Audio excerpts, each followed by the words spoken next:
මනෝවිද්‍යා උපදේශකවරයෙක් සහ මනෝවිද්‍යා ගුරුවරයෙක් විදිහට මම ගැනම කල්පනා කරපු දේවල්, ඒ කියන්නේ මම උපදේශනය ගන්නාව කෙනෙක් විදිහට කල්පනා කරන දේවල් ගොඩක් තියෙනවා.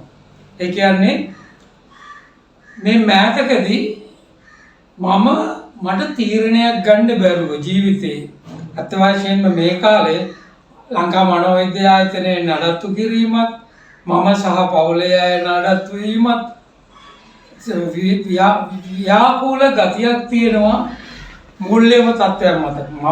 මගේ තත්ත්වයම ඔයාලා සමටත් ලංකාවේ පොදුවේ රටවැසියන් කාටත් මේක තියෙනවා. මේ නිසා ඇත්තෙන්ම පොදුවේ ගත්තාම අපි කවුරුත් කල්පනා කරනවා නැත්නම් හිතනවා ඉවරයක් නැහැ. මොකක්ද මේ වලින් ගොඩ එන්නේ කොහොමද කියලා. නමුත් දවස ගානෙම වෙන්නේ අපි ටික මේ ග්‍රහණයට, මේ මානසික සජීවාත්මික සහ ශාරීරික වශයෙන් දැනෙන ග්‍රහණයකට අහු වෙනවා. මේ ග්‍රහණයට අහුවීම ඇත්තෙන්ම අපේ සෞඛ්‍ය තත්ත්වයට හොඳ නැහැ. අපේ ආර්ථික තත්ත්වයට, සමාජීය තත්ත්වයට වෙන්න තියෙන හානි මේ වෙමින් පවතින්නේ. නමුත් අපේ ආධ්‍යාත්මික සහ සමාජීය තත්ත්වය කෙසේ වෙතත් මානසික තත්ත්වය, මානසික වැඩ කරන එක පොඩ්ඩක් බැලන්ස් එකෙන් පැන්නොත් අපි අමාරුවේ වැටෙනවා. හරි, මේ කාරණේ මගේ අත්දැකීමත් එක්කම කතා කරන ගමන් මම ඉස්සල්ලාම ඔයාලගෙන් ඉල්ලනවා මට සබ්ස්ක්‍රයිබ් කරන්න. රයිට්, දැන් සබ්ස්ක්‍රයිබ් කරපු හැටිම මම ධෛර්යමත් වෙනවා. මම ධෛර්යමත් වුණාම මම ඔබට හැමදාම වගේ ලස්සන හොඳ වැදගත් වීඩියෝස් ඉදිරිපත් කරනවා. මෙන්න මෙහෙමයි. අපිට එකපාරටම හිතෙනවා මේ සියල්ලකින් වැඩක් නැහැ. කිසිම දෙයකින් වැඩක් නැහැ. ඉගෙන ගත්ත ඒ වගේම වැඩක් නැහැ. පෞල් සම්බන්ධතා වලින් වැඩක් නැහැ. අඩුම ගානේ මේ ඇඳ උඩ දිගෑරි වෙලා ඇඳ උඩ කුණ වෙවි ඉන්න කෙනෙක් වැඩක් නැහැ. මොකද්ද කරන්නේ කියලා. එතකොට අපිට ස්වභාවිකවම නැත්නම් නැචරලි අපිට ගලාගෙන එන අදහසක් තමයි ඇත්තටම අපිට මේ ඔක්කොගෙම නිදහස් වෙන්න පුළුවන් නම් කොච්චර හොඳයිද කියන එක. ඒක දාර්ශනික වශයෙන් හොඳ සිතුවිල්ල. සියල්ලගෙන් නිදහස් වෙලා ඉන්න තියෙනවා හොඳයි. නමුත් මම ශක්ති මනෝවිද්‍යාවේදී නිතරම උගන්වන කාරණේ තමයි එහෙම වෙන්න බෑ. අපි මේ පෘථිවියට, මේ පොළොවට පාත් වෙන්නෙම කිසියම් හේතුවක් හේතුව. ඒ හේතුව තමයි අපි මීට කලින් වෙනත් අති විශේෂ සුවිශේෂ ජීවීන් ලෙස මේ අන්තරීක්ෂය පුරා විසිරලා පැසිරලා හිටිද්දී අපේ අතින් වුණු අඩුපාඩු වැරදි පෙරවියා පිළිබඳව යම්කිසි සංශෝධනයකට තමයි මනුෂ්‍ය ජීවීන් විදිහට අපි පෘථිවියට ඇවිල්ලා ඉන්නේ. මේ තල්ලු වෙලා ඉන්නේ. මේ තල්ලු කරලා දාලා තියෙනවා. එහෙනම් අපි මිනිස්සු කිව්ව හැටිම තියෙන එක තමයි පළහිලව. පළහිලව බේරගන්න තියෙනවා. පළහිලව කියලා කියන්නේ ගණන් හිලව බලනවා කියන්නේ පාඩු ලාභ බලනවා වගේ තමයි පළහිලව කියන්නේ. අපි එකිනෙකාට මිනිසාත් එක්කත්, මිනිසා සහ අනිත් සත්වයන් එක්කත්, මිනිසා සහ පරිසරය එක්කත් වෙන විදිහකට ගත්තොත් දේශපාලනයේ එක්ක, වෙළඳෝ එක්ක, පවුලේ ස්ත්‍රී පුරුෂයන් එක්ක ආදරය කරන අයට ආදරය කරලා අතාරපු අය ඔය හැම කෙනෙක් එක්කම පළහිලව තියෙනවා. එතකොට මේ පළහිලව බේර ගන්නවා කියන එක ජීවිතයේ ඇත්තටම සටනක්නේ. අපි තනියට අපි ආසයි ඔක්කොගෙම මිදිලා කිසිම ප්‍රශ්න නැතුව පාවෙදි ආතල්ලක ඉන්න තියෙනවා හොඳයි. නමුත් එහෙම මිනිස්සෙක් විදියට ඉපදුන කිසිම කෙනෙකුට එහෙම පැවැත්මක් තියෙන්න විදියක් නැහැ. න්‍යායිකව තියරිටිකල් විතරක් නෙවෙයි ප්‍රැක්ටිකලිත් එහෙම තියෙන්න බෑ. අපි කියමු දැන් රටේ ආර්ථිකය වැටුණ එකත් එක්කනේ ගොඩක් ප්‍රශ්න අපි ඔක්කොටම තියෙන්නේ. අපි දැන් කොහොම හරි වෙන උපක්‍රම පාවිච්චි කර අපේ ආර්ථික තත්ත්වය උසස් කරගන්න නෙවෙයි. අඩුම ගානේ එදා වේල ටුවර් එකට නැත්තම් මේ සතියේ ගෙවන්න තියෙන බදු වලට මේ සතියේ ගෙවන්න තියෙන ගෙවීම් වලට බෙහෙත් ගන්න අත්‍යවශ්‍ය වියදම් කරගන්න සල්ලි හොයාගන්න එකතු කරන්න ගොඩක් කට්ටිය කල්පනා කරනවා. ඒක වෙනස් කරගන්න ඕන අපි. නමුත් වෙනස් කරන්න සිස්ටම් එක අපි කියන්නේ ඉකොනොමික් සිස්ටම් එක අපේ දිරලා ගිහිලා ගරා වැටිලා තියෙනවා. ඒක හදනකම් අපි ජීවත් වෙන්නත් ඕන. නමුත් අපිට සමාජ විරෝධී හෝ පුද්ගල විරෝධී වැඩ කරන්නත් බෑ. අපිට හොරකම් කරන්න මංකොල්ල ගන්න මත්ද්‍රව්‍ය විකුණන්න ඒවත් බෑ. එහෙනම් අපිට මිනිස්සු විදියටත් ඉන්න ඕන. අනුන්ටත් Tamanට කරදරයක් නැතුව. නමුත් මේ ප්‍රශ්න ටික ආර්ථික ප්‍රශ්න හා සමාජීය ප්‍රශ්න විසඳ ගන්න ඕනේ. නැත්නම් අපේ මානසික සහ සජීවාත්මක ප්‍රශ්න බරපතල වෙනවා. ඒ කියන්නේ සිතවිල්ල හැඟීමක් බවට පත් වෙනවා. හැඟීම චිත්ත වේගයක් බවට පත් වෙනවා. චිත්ත වේග හොඳ ඒවාක් තියෙනවා. ආදරය, සෙනෙහස, සුන්දරත්වය, සාමූහිකත්වය වගේ චිත්ත වේග හොඳටම තියෙනවා. නමුත් චිත්ත වේග වල භයානක තමයි මේ සියල්ලම නරක පැත්තට කෙතරගෙනවා. එතකොට මම කිව්වේ මගේ අත්දැකීම තමයි මට හිතුණා පෙරේදා ඇඳේ ඉන්නකොට මං ඉගෙන ගත්ත ඒවා කිසිම දෙයක්වත් වැඩක් නැහැ. ඔක්කොම මං අයින් කරලා දානවා. මගේ සාහිත්‍ය රුචියද කලා රුචියද ඒව වැඩකුත් නෑ. අඩුම ගානේ මං ටීවී එකවත් බලන්නෙත් නෑ. මොකුත් නෑ. මට මංම දැන් මේ ඔක්කොම සමාජයෙන් හරි කාගෙන් හරි ඉගෙන ගත්ත જાති නෙමෙයි. නමුත් එහෙම නෙවෙයි මමම දෙයක් හොයාගන්නවා මම නිදහසෙන් ඉන්න.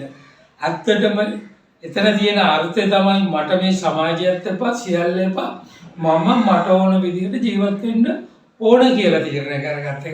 එහෙම වෙන්න බෑ. උදා පළහිලව තියෙනවා කියලා මං කියවනේ. මේ පළහිලව වලින් අපිට ගැලවෙන්න බෑ. ගැලවෙනවා නම් මිනිස්සු හිතනවා සුයිසයිඩ් කරගන්නවා කියනවනේ. ඒ කියන්නේ සියදිවි විනාශා ගන්න තැනට මිනිස්සුපත් වෙනවා. එතකොට තමයි මට ආවයි කියපු සිතවිල්ල මුල තමයි සුයිසයිඩ් දක්වා නැත්නම් සාහසිකත්වයට දක්වා යන ගමන. ඒතකොට මේක හරි භයානක ගමනක්.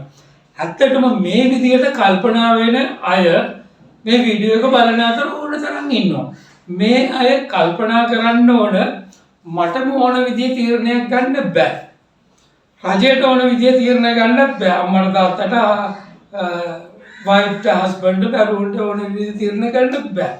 ඔක්කොම හිර වෙලා තියෙනවා. එහෙනම් මම කල්පනා කළා මට හොඳක් වීමට සහ සිත සාන්තිය වීමට මොකද්ද කරන්න ඕනද කියලා. ඇත්තටම හොඳ මම මේ ප්‍රශ්න ගැන සෑහෙන කට්ටිය කතා කරනවා. ආගම් වල හැම ආගමකම වගේ ඊළඟටම ගිය උතුම් ගුරුවරුමයිත් එක්ක මේ ප්‍රශ්නේ කතා කරලා තියෙනවා. ඒ කියන්නේ මොනවා වුණත් අනුන්ට ශාස්ත්‍රඥ ජ්‍යොතිෂඥයොත් එක්ක කතා කරලා තියෙනවා. හැබැයි එයාලා මේ පොයින්ට් එකට හිර වෙනවා දැන්. දැන් හිර වෙනවා වැඩි. තාම විශිෂ්ට ගණයේ ලේඛකයෝ සියදි විනාශාගෙන තියෙනවා. දේශපාලකයෝ වෙලා තියෙනවා. ඒක වෙන්නේ අහම්බෙන් වගේ කලින් කලට. දැන් මේක රැල්ලක් වගේ සුනාමියක් වගේ සමාජයේ ගලාගෙන යන ඉඳයි මම වෙනද ගන්න මාතෘකාවට වැඩියෙන් අද මේ මාතෘකාව ගත්තා. එහෙනම් අපිට මොකද්ද කරන්න පුළුවන් වෙන්නේ? ඇත්තටම අපිට කරන්න පුළුවන් වෙන්නේ පළවෙනි දේ තමයි දැන් මෙහෙමයි සාමූහිකව මම කියලා කරන්නේ නැහැ මේක. මේක අපි සාමූහිකව අපි කියලා කරන්නේ නැහැ මම කියලා කරන්නේ මට අවුලක් තියෙනවා. ඒ මට තියෙන අවුල අල්ලපු ගෙදර අයටත් තියෙනවා ගෙදර අනිත් අයටත් තියෙනවා සමාජයේ ඔක්කොටම තියෙනවා. ඒක අපි පිළිගන්න ඕන. ඊට පස්සේ තියෙනවා කොහොම හරි අපිට මේකෙන් උදව් වෙන්න පුළුවන්. ඇත්තටම ආගම් දහම් දර්ශන විද්‍යාවන් කලාවන් ඔක්කොම හැදිලා තියෙන්නේ මේ වගේ වෙලාවට මනුෂ්‍ය තමා විසින්ම තමා විනාශ නොකරගෙන පරවක්තය නැති කිරීමයි. එතකොට මං කියවනේ මට හැඟීමක් ආව මේව ඔක්කොම වැඩක් නැහැ කියලා. නෑ. එතකොට හිතන්න ඕනේ එහෙනම් මට මගෙත් එක්ක කතා කරන මගෙත් එක්ක hina වෙන මගෙත් එක්ක එකට අඬන කෙනෙක් ඉන්නවා. ඒ කෙනා තමයි මේ ඇතුලේ ඉන්න කෙනා. මේ ඇතුලේ ඉන්න කෙනාට අපි කියනවා පුද්ගලික සජීවම කියලා. නැත්නම් කාරිකාව කියලා. නැත්නම් පැරණි ආගම් වල ආධ්‍යාත්මය කිව්වා. ආත්මය කිව්වා. ස්පිරිට් එක කිව්වා. සෝල් කිව්වා. අන්න එයා ඉන්නවා. එයා දැනෙනවා. යත් කොහොම ගනුදෙනු කරන්න පුළුවන්.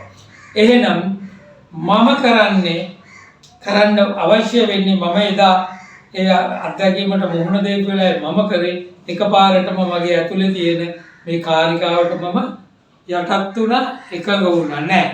ඔයා මාව බාර ගන්න. මම ඔයා උස්සගෙන දැන් අවුරුදු 50ක් 60ක් ඉන්නවා. ඔන්න මම පළවෙනි වතාවට කියන ඔයා මාව ඇදගෙන යන්න.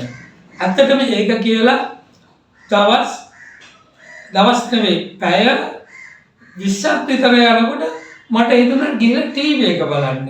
ටීවී එක බලුවා.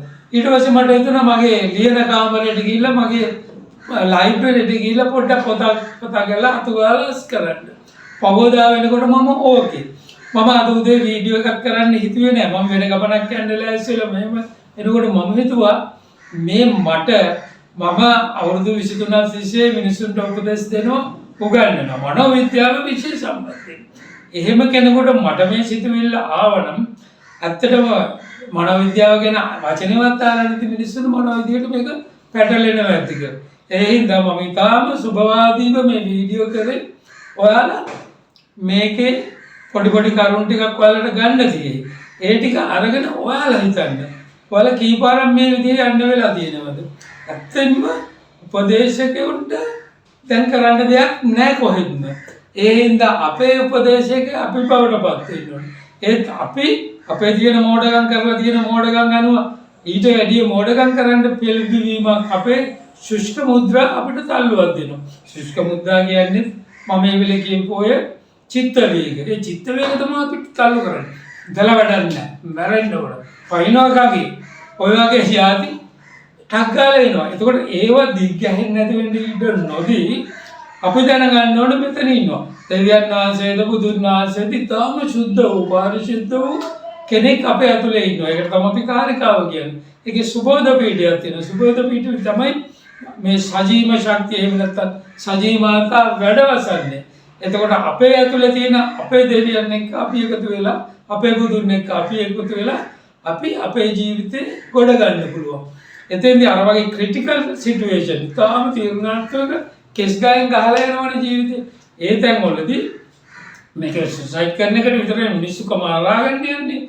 රණ්ඩු කරගන්නේ, ගෙදර මිනිහෙක් එකනත් එක්ක රණ්ඩු වෙන්නේ, කොටා ගන්න යන්නේ. ඒ වගේ වලට ටික අපිට පාවිච්චි කරන්න පුළුවන්. ඇත්තටම මම නිකන් අද ධර්මදේශනාවක් වගේ වේගෙන් ගියාගෙන ගියේ මට දවස් දෙකක් තිස්සේ ආව හිතුවිලි. ඇත්තම ඔයාලගේ හිතවිලි වලට කන් දෙන්න. ඔයාලගේ ඇතුලේ එක්කන මොනවද කියන්නේ කියලා බලන්න. ඇතුලේ එක්කනට කේන්ති ගිහිල්ලා ඉන්නොත් එයා සජීව මාතා නෙවෙයි, සජීව ශක්තිය නෙවෙයි.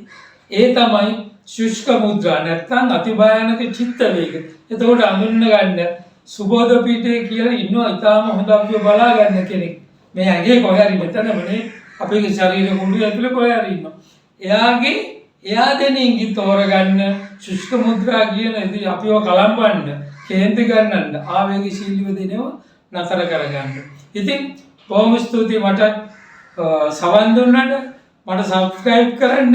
මම හිතන්නේ මගේ 32 වෙනි වීඩියෝ එක මේ සයිකිස් සමුනි කියන channel එකේ. ඔබට ජය. ඔබ ගොඩ එනවා දැකීම තමයි මගේ ගොඩ එන්නේ.